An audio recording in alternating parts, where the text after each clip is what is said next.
Instagram teen accounts have automatic protections for what teens see and who can contact them, plus time management tools. And Instagram will continue adding built-in safety features to help create age-appropriate experiences. Learn more about teen accounts and Instagram's ongoing work to protect teens online at instagram.com/teenaccounts. Listen, all you New Yorkers. Excuse me, taxi. Okay, then we're looking around. This is the 77 WABC minicast. Donna Rotunno does an amazing job covering all these stories for Fox News. She's got her own podcast as well with people like Paul Morrow. The new one actually drops today. She's on Fox Nation. She's a legitimate superstar. Her friend Gail Anthony, she'll be excited, I just mentioned her, reached out to me months ago. She said, I'm friends with Donna. I said, let her come in. So every time Donna comes in from Chicago now, she contacts us, ends up in studio, and we are very thankful for that. Good morning, Donna. How are you? Good morning, Sid. Always love to be with you. Love to have you, too. You look great. You did Fox News already at 5:45 this morning. I did. Yeah, and you talked about this story. You're a Chicago girl. You still live in Chicago. You'd be home right now watching the Cubs take on the Nationals tomorrow at Wrigley Field if you were there. Go Cubs. Opening day. We love it. I know. But you're here talking about this story, and tell me what you think. Well, this story is horrific on so many levels. First of all, you think about the city of Chicago, and this is the lakefront. It's the most beautiful part of our city. You have a promising young college student coming to our city from New York. She is from New York. She is? Yes. She's from outside of the city. She comes to our city to start a new life and go to Loyola University, a beautiful school, a great school. And what happens to her in the prime of her existence in college? She is gunned down while she is running away from a man in a mask. I mean, she's trying to flee. She gets shot in the back. And the best we have to offer her in our city is to say things like, maybe she startled the man from the wonderful alderwoman. Let me play that for you. I'm glad you brought that up. Maria Haddon, the alderwoman in Chicago, with maybe the most asinine comment I've ever heard. To Donna's point, Lewis, this is cut number 3. Haddon on the Gorman murder, talking about being at the wrong place at the wrong time. From what I've been told so far, right, from what police know, from speaking to the students who were with her, it seems she might have, that as they were just out, people go out to the beach all the time, right? And they go out on the pier, they walk around. So the kids were out doing normal things people do in the neighborhood. And it sounds like this might have been a wrong place, wrong time, running into a person who had a gun. They might have startled this person at the end of the pier unintentionally. So you said startled the person. I would posit that an illegal with a gun, he's the guy in the wrong place at the wrong time, not poor Miss Gorman. Well, and especially given the fact that these are the same politicians that yell and scream about guns all the time. So now all of a sudden, we're not worried about the gun that this guy is running around with. We're worried about whether she startled him or she's in the wrong place at the wrong time. Now, she has come out now and said, it was information I had at the time. I'm sorry if I offended anyone. Of course, conservative media is coming after me. Well, it's not conservative media. It's your words. And it's just the fact that conservative media happens to be the only media that's covering this story. Nobody else seems to want to talk about it because it doesn't fit a narrative. And to me, politicians, whatever side you're on, your job is to keep us safe. That's your job. And as government officials, you're supposed to do everything you need to do to keep the most vulnerable safe, which are young female college students in a big city.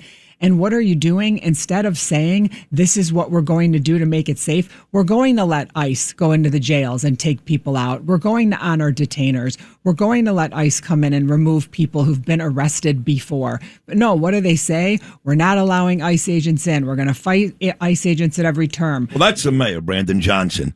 But the governor said it too. We don't want ICE agents here. Yeah, it's hard for me to gauge what's worse. When I've got a mayor in this city, and you're here all the time now, Donna, all the time, who hates America, hates the Jews, hates the cops, hates everything that's not Muslim, loves Ramadan. If you're praying on a rug this morning, he loves you. Otherwise, he hates you. So that's my mayor. My governor is a complete waste of life. Complete waste. And you guys are Brandon Johnson and J.B. Pritzker. It's close.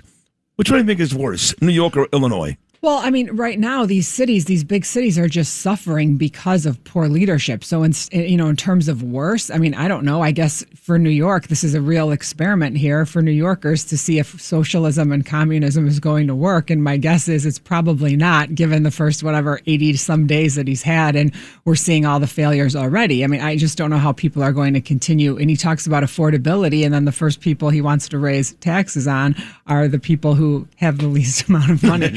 So I don't know if that's going to work, but we're seeing it a little bit in Chicago. I don't think Brandon Johnson has been able to accomplish as much as he wants. There has been some pushback, but again, we just had another primary election. No one votes. So if you're going to complain about it, you have to go out and vote. I don't understand that. These are people who affect your futures. You have to go out and vote. We had a lot of voters, I should say, in this last mayoral race with Mamdani, but like Bill de Blasio won twice. 10 people voted. Yeah. I think 10. But back to your politicians in Chicago. So J.B. Pritzker, he starts talking about immigration reform. Somehow he takes the murder of this young, beautiful girl and places the blame on President Trump. And all President Trump is trying to do is get people like Medina out of the country. I know people hate Trump and TDS is a real thing, but how can any rational person not listen to that and say that J.B. Pritzker is 1,000% wrong? How? Well, and you can't have it both ways. You can't say there needs to be immigration reform and then fight him every turn with immigration reform. I mean, it's like you can't do both things. And that's when you're saying we don't want ICE here, but then he out of the other side of his mouth, he's saying, but Trump is trying to get rid of all these people and he's not doing it. Well, he's not doing it because you're not letting him. Look what's happened in the cities he has gone into. Look what happened in D.C. Look what happened in Memphis. They've really been able to have complete turnarounds in terms of crime, but yet we have a mayor who's saying, I'm not even going to let ICE agents near a park or near the lakefront the day after this girl's killed on a lakefront by a guy who should have been removed by ICE. Wow. Illegal from Venezuela. Let's move to Boston. Yes. Remember the story in Minnesota. The cop ran over, Alex Petty was the guy. The girl's name was Good. Now I remember, right? And so this Boston cop fires his gun because, as far as I know, correct me if I'm wrong, the perp is trying to kill him with the car. So he ends up shooting this person.